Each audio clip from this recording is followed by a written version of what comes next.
বাংলাদেশের উত্তরবঙ্গের ঠাকুরগাঁও জেলার গোপালপুর গড়িয়া ইস্কন মন্দিরে শ্রী শ্রী রাধা গোপীনাথের প্রাণ প্রতিষ্ঠা বার্ষিকী উপলক্ষে বিশেষ মহোৎসব আয়োজন করা হয়েছে।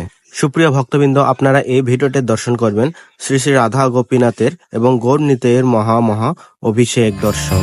ভগবান রাধা গোপীনাথ কি জয়, গৌর নিতাই কি জয়।